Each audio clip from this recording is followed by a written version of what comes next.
안녕하세요. 파산관진 홍익 변호사입니다. 이것도 이제 법률신문에서 채집한 판례인데요. 여러분 이게 보시면 알겠지만 제도의 파산에 관한 제도의 파산에 대해서는 작년에 서울회생법원에서 아주 중요한 판결이 나왔죠. 2020년 4월 17일 날. 그래서 회생법원 사이트에다가도 이제 게시가 돼 있고, 저도 얼마 전에 이제 아시는 우리 제 친구가 법대 동기가 뭐 비슷한 사안 그래서 이제 알려줬습니다. 그걸 아예 저 카톡으로 보내주고, 제도의 파산 워낙 유명한 거의 논문 수준이죠. 그걸 기본으로 공부하고 이제 법률신문에서 이렇게 기사 채집하다가 이런 게 나왔길래 이것도 한번 제도의 파산에 대해서 실제 사례에서 다시 한번 같은 사건인지 아닌지, 이거는 다시 면책을 한 경우로 보기 어렵다고 판단한 사례. 그래서 다른 사안으로 본 거죠. 그러니까 제도의 파산이 허용된 사례입니다. 이게. 그러니까 면책됐겠죠. 2020년 9월 21일 사례니까 한번 잘 보기 바랍니다. 같이 한번 읽어보겠습니다. 종전 사건에서 파산 및 면책 기각 결정을 받은 후 새로 파산 및 면책 신청을 한 사안에서 동일한 파산에 관하여 다시 면책 신청을 한 경우로 보기 어렵다고 판단한 사례. 판단 1. 가. 종전 파산 신청이 기각되고 이에 따라 채무자회생법 559조 제1항 제2호에 의하여 면책 신청까지 기각된 경우라도 종전 파산 신청에 대한 결정에 제소금지 효력이나 기판력이 인정되는 것은 아니므로 재차 파산 신청을 하는 것은 얼마든지 허용되고,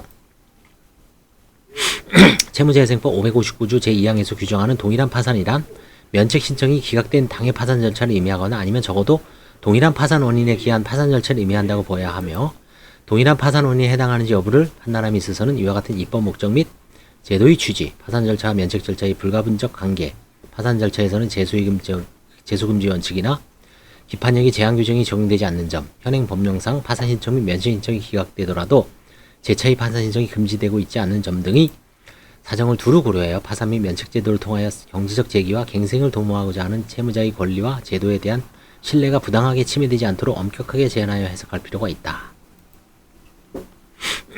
이 사건의 경우 1. 항고인이 이 사건 파산 및 면책 신청과 보정서 제출을 통하여 면책을 받고자 하는 채권자 수는 11곳, 채권액은 합계 1억 5,274만 4,520원으로서 이는 종전 사건 당시 채권자 수 3곳, 채권의 합계 7,969원에 비하여 그 규모가 크게 증가한 점.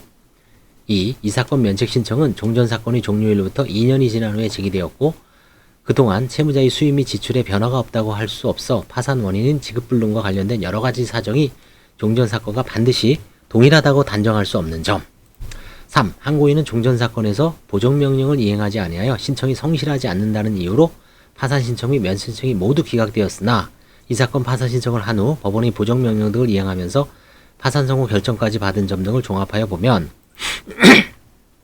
이 사건은 파산 선고의 연이은 면책 절차에서 면책 불허가 사유의 존재 여부에 대한 심리를 거쳐 항고인에게 면책의 허브에 관한 법원의 판단을 받을 수 있는 기회를 부여하는 것이 타당하고, 이 사건 면책 신청을 채무자회생법 599조 제2항에서 규정하고 있는 기각사유인 동일한 파산 원인에 의한 면책 신청으로 보아 기각할 것은 아니고, 항고인이 제1심에서 파산관진이 요청한 자료 대부분을 성실하게 제출하였고 제출하지 못한 자료들은 직접 보유하지 않거나 시간이 오래 경과한 자료들로 제출에 어려움이 있을 것으로 보이는 점 등에 비추어 항고인의 신청이 성실하지 아니한 때에 해당한다고 단정할 수 없다.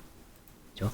이런 식으로 해서 제도의 파산을 허용한 사례이기 때문에 비슷한 사건으로 비슷한 사례로 고민하신 분들은 제도의 파산은 뭐 딴 거 없습니다. 2020년 4월 17일 나온 서울회생법원 게시판에 가 있습니다. 16페이지짜리 제도의 파산에 대해서 대법원 판례를 비판하고 제도의 파산이 꼭 허용돼야 되는 점을 여러 가지 논거를 들어서 그 판결을 인용을 하고 그 판례에 따라서 내 사안은 다른 사안이다 를 잘 주장하시면 전국 각 법원에서 뭐 아마 잘 허용될 겁니다. 앞으로는. 그러니까 과거에 관제인이 보정명령에 불응하다가 혹은 친인척들이 협조를 못해서 면책을 취하거나 불허가 결정을 받으신 분들은 이제 연수에 상관없이 다시 한번 파산 면책 신청에 도전해 보시기 바랍니다. 감사합니다.